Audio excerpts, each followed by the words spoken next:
Tribunal, PEPT, as it is called. The judgment is interesting, and it's divided quite a few Nigerians. So help us understand, because I noticed you were there at the petition tribunal. What's your opinion, what's your thought about the outcome of that presentation? 13 hours plus long, where quite a few people were dozing off and nodding off. I don't know whether they did snore, but I was wondering, what's your thought? You stayed awake throughout. Oh, yes, I did. Nobody, I don't think I heard any snoring, so that wasn't a part of the whole proceedings. But there were quite a lot of people who did dozed off. It was quite tiring, you know, just sitting down and just listening. I was there to actually listen, and I paid rapt attention to the whole proceedings. And I'll tell you, overall, just listening to the judgment being read out, and it was disappointing, not even about the outcome, but one, in the way that it was being read, two, in the kind of mannerism, in the intonation, in the kind of words that were being read at. And I'll tell you that was my first time of being at the sitting where judgment was being read out in such a manner. And I was expecting, you know, those play of words. I've read certain judgments, like, you know, reading the one of like Lord Denning and all of that and what they've said about words. So that in its own way, just listening to it wasn't as interesting and one would have wanted it to be. But that's by the way. On the whole issue was the fact that the judges, in my own opinion, and I'm a witness because I was directly there on that day, is that the justices sounded more like counsels to the respondents than they did like justices. And I know a lot of people have been saying things like, oh, do you think they will charge you contempt of court and all of that? We have opinions. I must air our opinions. When it came to issue of the judgment, when it's related to the petitioners, you could almost feel the anger. The body language was like angry, the intonation, the words that were being used. Do you think we're going to go to the market and go and get evidence? Things like, oh, you think to come to court and prove that there's an election malpractice or rigging. You think it's like drinking. Is it coffee by an Englishman? They said, you know, all sorts of the way it was being done, almost as if the court was angry that there were actually people who had come to question the election that took place. And in terms of the conversation being had, in terms of the judgment, where you saw, it's almost as if INEC did a sterling job, that there was nothing that INEC had done wrong in all the things that it did. But one other thing that I found most peculiar was when it came to the issue of constitutional interpretation, where when it came to the issue of the forfeiture, the judgment was just read. You know, it was just clippily, as if there was nothing on it, and they just passed over it. But when it came to the 25% of FCT, that's when they would tell us that, look, the Constitution is a living document. You don't just literally, you know, put out the meaning. You don't use literal interpretation to just give an interpretation of it and all of that. And I'm wondering, when it came to the forfeiture, why was that such effort was not also put in place to say, this is not just about now, this is not just about a document, this is about the generation that we have right now and the generation that are yet to be unborn, that it's actually a living document. So that kind of, you know, it's almost like there's a difference when it came to issue that needed to be responded to. And for me, I just felt there should be, people should see that unbiased stance from the justices. Also, to add the fact that there was live coverage of the reading out the judgment. They of course didn't want their faces to be seen. They had warned the media about that the faces shouldn't be shown, only when they were coming in. And then I wonder, why was there no live coverage when it came to the time where there was going to be the trial itself, where evidence would be brought in, so that Nigerians, people, the world will be able to see what really transpired in the court, as against just seeing the judgment that was read out that day. All right, then. Thank you so much for setting the tone of the conversation. And I appreciate the fact that you were live in court. So you were able to see things that I guess the rest of the country wasn't able to. But when we talk about the court noting procedural blunders by the petitioners' legal teams, including failure to file witness statements on oath as required, the court also highlighted paragraphs of the petitions that they deemed vague, imprecise, and generic. The court also emphasized the lack of credible evidence presented by the petitioners. Now, are we seeing how these procedural errors impacted the outcome of the case? Some are saying that the justices did a thorough job, to the extent that even some of the senior lawyers representing the opposition parties were chided for their inadequacies to look into the research to build their clients' cases. Are we looking at maybe a situation where the opposition's petition was watery from the beginning? And especially when we look at that in the backdrop of them going to the Supreme Court, they are not allowed to add any more information, any more witnesses. They are taking that same case to the Supreme Court. Would you say that maybe it was a case of the petition being watery from the beginning? Well, the thing is that for you and I now, because we're not allowed the live proceedings, I wasn't in court all throughout the trial. So I came in, I wasn't in the country, so I was able to attend the one of the judgment. So first of all, that's why they say when you're talking about justice, it must not only be done, but it must also be seen to be done. And one of the things that all of this conversation would have cleared would have been when citizens were making demands that there should be live transmission from the courts during the tribunal sittings. If that had been out, every one of us would have been able to see this watery evidence that were put in that, or watery case, or whatever the name that it's called, that was put forth. But first of all, that wasn't allowed to happen. And then it is a judgment where it is a justices now saying this is what they have arrived at that was allowed to happen.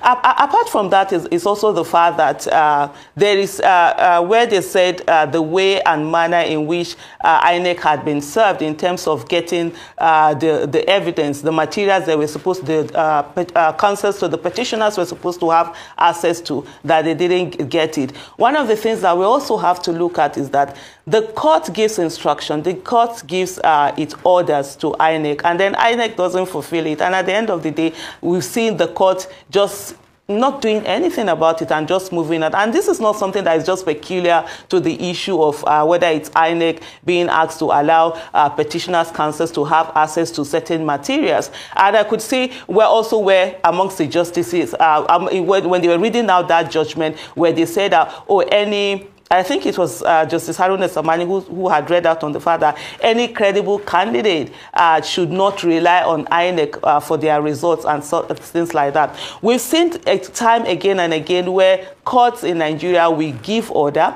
Either the executive or institutions will not obey these orders, and it's almost as if it's business as usual, and they just continue what they're doing without really looking at it at the fact that this is an affront on them. It's one thing for us to talk about technicalities and all of that, but it's another thing for us to say there were people, the people who were on the petitioners' council, there were a lot of sons there. There are people who had, this is not their first time of doing a trial, election petition. And for say that all of them, every one of them, that they didn't file these things the way they're supposed to be filed. I'm not a lawyer. Probably the lawyers will be the ones to answer that. But what was most instructive was the fact that the whole justice seems to be on the side of the respondents more than they were just being neutral. And for me, just being, even in the court, the body language, the words, it's almost as if they came alive whenever it was issue of the petitioners that were being discussed. That's not the way it's supposed to be. And I think it was Lord Denning that said that the law is supposed to be there to protect the weak and not to protect the strong. And we must begin to, and for me, that's why over the years, and this is not my first time time. And it's not because of the result of what has happened. But the fact is that we need to begin to look at the independence of the judiciary and let us know, do we have, the way we have state capture, do we have also a judicial capture? Do we have, how do we, the things that from all of this that we all need to be asking ourselves is that, how do judges get into office? What is the process that bring them in? Is it a transparent process? Is it a process where it's plagued with nepotism and all of that? And at the end of the day, how does it constantly affect the judgment that come out of the courts over time? And we've seen a situation in Nigeria whereby people go on judicial rulings shopping. So somebody will leave Imo State and go to Jigawa State because they want to be able to have judgment in a certain way. Someone will leave Kano State and go to Edo State because they want it in a certain way. What are the things that are leading to all of this? You find a court of appeal in one state, on the same matter we give a ruling. Another court of appeal in another place, on the same matter we give a ruling. And so that confidence that Nigerians have in the judiciary, even before the presidential election tribunal started, a lot of people were not interested. A lot of people say, oh, there's nothing that is going to come out of it. We know how this thing. And I remember constantly saying that, look, it's not our business to trust the judiciary. Our business is to overwhelm the judiciary with evidence. And so these are issues that we must ensure that as a nation, justice must be seen. And even in the case of INEC, it's about the processes, it's about the procedure, it's about the things that need to be done. And if these things are not done, we will continue to have a country where people will not have confidence in the government. Absolutely, absolutely. At that point is where I really want to take it, overwhelm the judiciary with information. And let me take a back step and go back to my own younger days. 1983, the first and only time in my life that I decided I wanted to work for a political party, and that was the Nigeria Advanced Party, NAP, organized and put together by Dr. Tunji Braithwaite, because he captured just the way the obedience were captured. A lot of young people in 1983 were captured by Dr. Tunji Braithwaite because we just believed in his desire to change things. So we joined.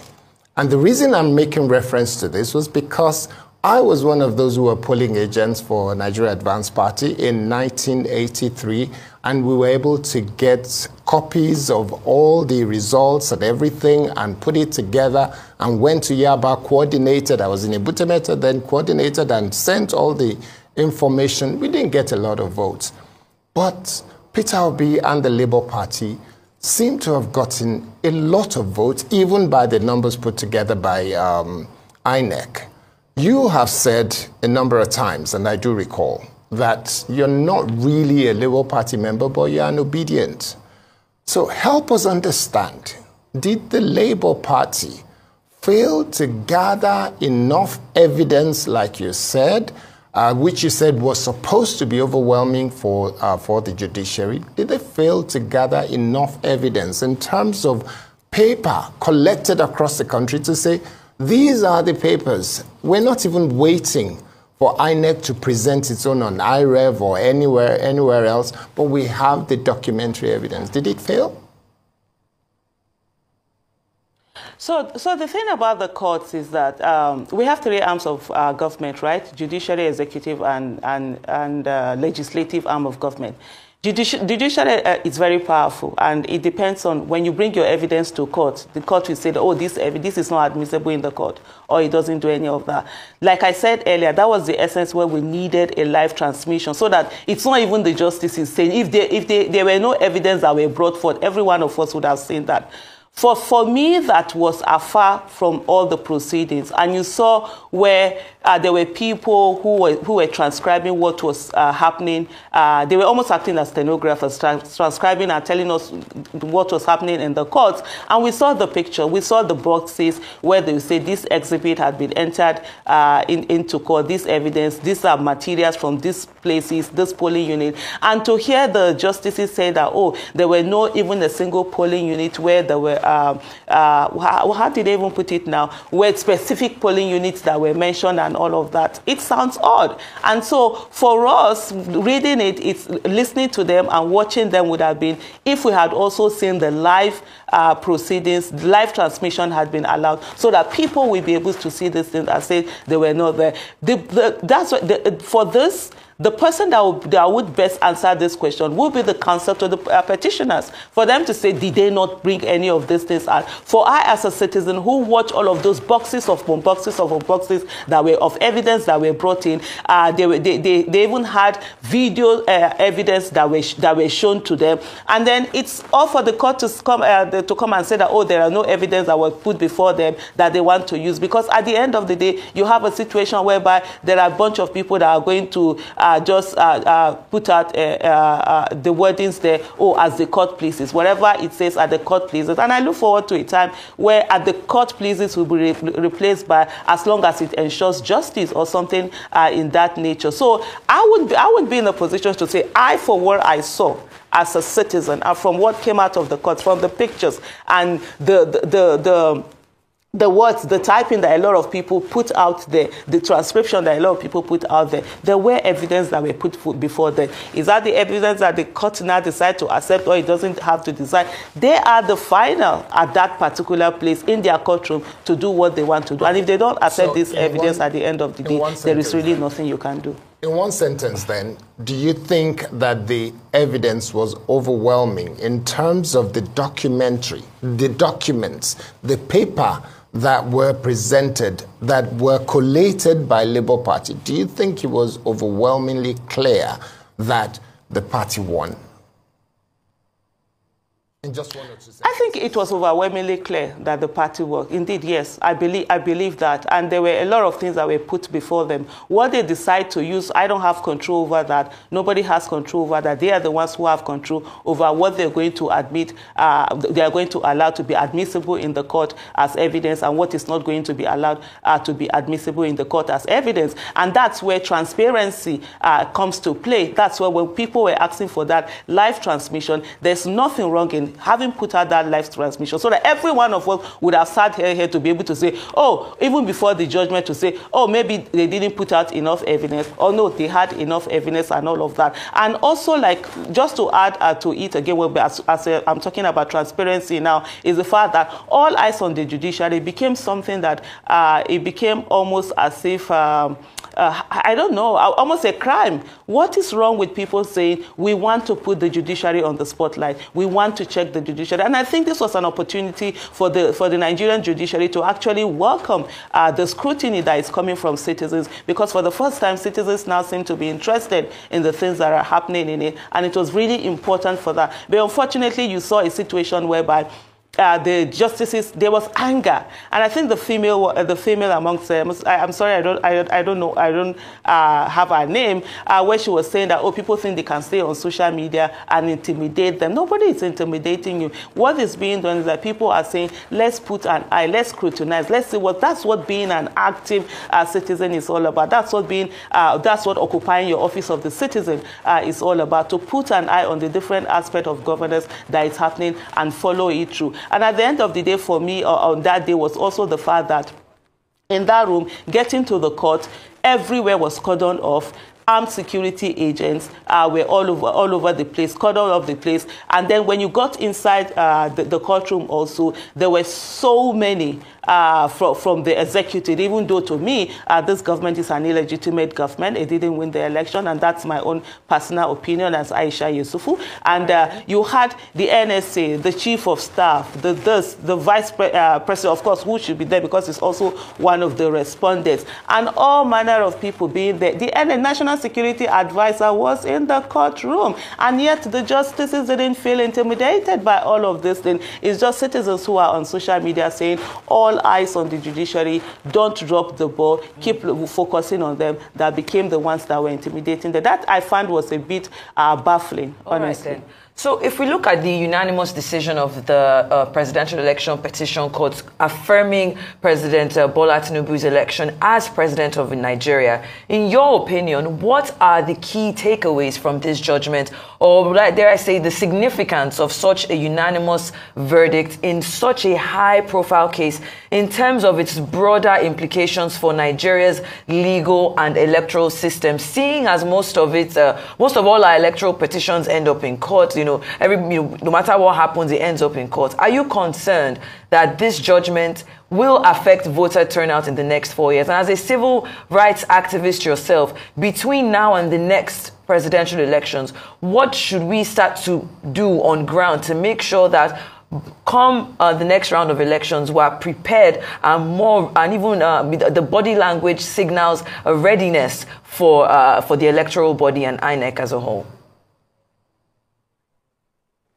It's very concerning what has happened, and before I answer your question is to say that there's a reason before when it comes to gubernatorial election and some other election, they ended at the Court of Appeal. They didn't go to the Supreme Court, but after a while there was a reason why. Even though sometimes you have unanimous decision, there was a reason why it was not decided that it can't end there, that they will have to take them also to the Supreme Court. The most worrying aspect of all of this is the fact that we also an election where INEC had come out to say they had their own guideline, and they came out to say this was what they were going to do. They were going to transmit a result electronically to the IRF. Even when in November 2022, there were a group of people that had come out to say that, look, INEC was not going to do that transmission. There was something fishy that was going on, which is what later on played out. INEC will come out to vehemently deny that any of that they were going to use all of this thing. And at the end of the day, on election day, at the same day, there were 3 elections that took place, that of presidential, the senatorial, and also the House of Rep. 2 of them had no issues. They were uploaded. They had no glitches. Everything went on. But when it came to that of the presidential election, there were glitches, and these things didn't go on. So which sort of like pointed out more to sabotage. And then you have before the 2023 election, this whole system had been tested, I think, Edo and some other states. And even when you had the gubernatorial election, there were no issues. The issues was mainly when it came to the presidential election. Free, fair, and credible election must be seen to be free, fair, and credible election. And where you do not have free, fair, and credible election, many people would not want to vote. And that's the biggest concern that we have right now. The reason why people decided to be invested and interested. There are people who were in their 70s, in their 60s, who had never voted before in Nigeria. They voted this election because they finally felt, okay, one, the words from the assurances that came from INEC that they were going to do this electronic transmission, because many people do know that it is normally when they do that collation, when manual papers are traveling from one place to the other, that a lot of changes happen. And so people had confidence when INEC gave their word. And then the new Electoral Act also made people to be more confident in election and find that, okay, finally their vote is going to count, their vote is going to matter. But here we saw the brazenness that happened, the impunity, the way and manner in which the rigging was done in such a way that numbers were changed, figures were changed. You see, let me give a hypothetical example. You see something like 212, and then you turn the 2 and 1 and make it a big fat 0, and then you now turn it to 2, and then they cancel, they use TPEX, correcting fluid, to correct and write on it, and then change another person's numbers for it to, and these things were uploaded, blank sheets were uploaded, and at the end of the day, there is not a single thing in that judgment that talked about INEC, in a way and manner that INEC will not continue the institutional rascality that it displayed in the last election with such impunity. And so now what has happened is that with the judgment that we have, INEC has been given an enabling environment for them to do whatever they want to do and then just get away with it. And then you begin to ask, why then did people waste their money? Because this is also a civilian and political coup. And I've said it before, and I'm I'm going to repeat it here again. The way we treat military coup is the same way we treat civilian and political coup, because when you take away the mandate of the people, when you steal the mandate of the people, that in its own way is a coup also. Look, one thing that we all must understand is that the outcome of the election does not matter. If there was free, fair, credible election, if there was that transmission of results the way INEC was said they were going to do it, and the results all came out, and everybody saw it was transparent, and the results at the end of the day is still what it is, everybody would have moved on, because it would have meant that there were more Nigerians who wanted the government, the then government, to continue. But that isn't the case, and that is where we must be focused on. And please, please, please, Nigerians must stop this thing that we do every time, to sweep things under the carpet and say, oh, it has happened, let's move on. There will be a murder somewhere, somebody will come and tell you, but the person has died, now why are you following the case? And that's why these things keep repeating themselves, because we keep giving an enabling environment for all of these things to happen. Systems must work the way they're supposed to be. Processes must be followed. There must be accountability, and where anything is not done, people must be punished for not doing the right thing. Absolutely, absolutely. So, Aisha, help me understand. In terms of where we go from here, let's focus on the civil society. We know that quite a few of them did make some noise, to use the parlance of the words coming out from Gabon. People did make some noise, civil society. But immediately after the result came out from the petition tribunal, there is not a lot of noise being made. It seems there was a calm. There was actually some palpable fear that there was going to be some kind of uproar or some kind of anarchy, and there were policemen all around the place. Even some soldiers did come out. But there is nothing. It's been quiet. So what is expected of the civil society organizations going forward in terms of preparation for the next thing that we expect will take this nation to whatever level we desire it to go? Civil society organizations' role. Okay, I will talk about this. Before I talk about the civil society organization rules, I think for me, I'll commend the citizens of Nigeria. One of the things we must understand is that Nigeria needs more active citizens and less of activists. This is what we've seen with the 2023 election. We saw the role that citizens have played, just participating in the election and ensuring that, you know, they focus, they campaign, they do all the things that we're good. And we've seen the difference that has happened. Right now, there's a need to also keep people motivated and not disillusioned about the whole election and going away. So there's a need for, I think, even the civil society, civil society organization, there's a need for there to be how do I put it now? An effort towards crossover. And what do I mean by this crossover? Moving people from activism, from that area, into politics. One of the things we must understand is that politics and activism, the end results are always the same. It's supposed to be for the greater good of the people. Though Nigerian politics is the one that is seen as if people are supposed to go in there and loot money and be there for their selfish reasons. It's supposed to be for the greater good of the people. And so where activists and that civil society are making demands, those in politics are the ones who are fixing this demand. So there's a need for that one crossover, because we have a lot of competent people who have character capacity, even though they don't have the money that is usually used in the Nigerian context when it comes to election. Let them get into politics. Being in politics doesn't necessarily mean running for office.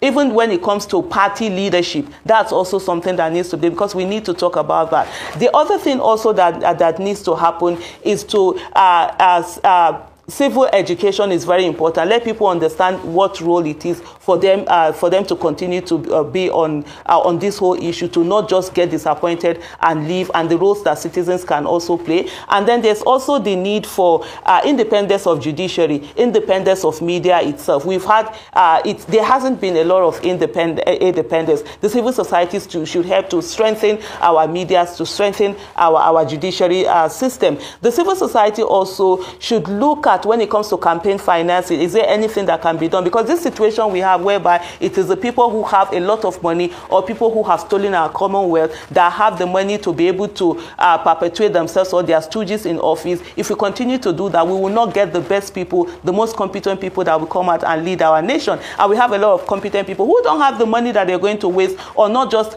campaigning an election and also in going to court. Then there's also another thing, when it comes to parallel vote tabulation, there's a need to do that. This whole dependence on only INEC being the one that gives, that was supposed to give the results in real time. The civil society, citizens, even media itself should all come together and let's have a parallel vote tabulation method where we have a particular place, just like the IRF that they have, where these results from all over the polling units, as soon as they are being brought up, because as people who go to vote, you can take the pictures of those. Let's upload it in this particular place. Yes, it might not be admissible in the court because it's only the one that from the polling unit agents and the ones from INEC that will be admissible in the court. But it will help people to see what these results are, and it will also force the hands of the umpire, which is INEC now in itself, to be able to say, look,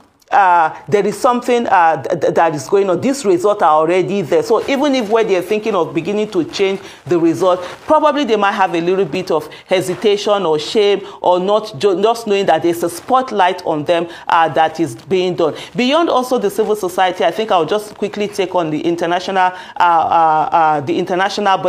organization, Committee of Nations, to say there needs to be a universally accepted standard of what free, fair, credible election is all about. Situations where we have the kind of election in Nigeria and places like Gabon and Niger, Zimbabwe, different from the kind of election in places like the United States of America, France, Britain, Germany. It has to stop. Where, if certain people are killed in certain places like Nigeria and co, because we have even the former British High Commissioner who was saying that she was fascinated with the result with the election where people had been killed. That has to stop. We must have that. And then also the international community and Committee of Nations must begin to treat political civilian coup the same way they treat military coup, and it's not the one that they're ready to work with anybody who rigs election, get into office, and then while in a way they are punishing, denying visa to some people who help to rig their election, but the people who ultimately are beneficiary of the rigged election are the ones that they are working with. We cannot continue to have good governance in that way, and as long as we don't have good governance in our respective countries, it will also affect them in terms of the migration that they all talk about, because where there's no good governance, people will want to go to places where they can find good governance. Okay, thank you so much, Aisha Yesufu, civil rights activist, a human rights activist, and one of the co-conveners of Bring Back Our Girls. Thank you so much, Aisha.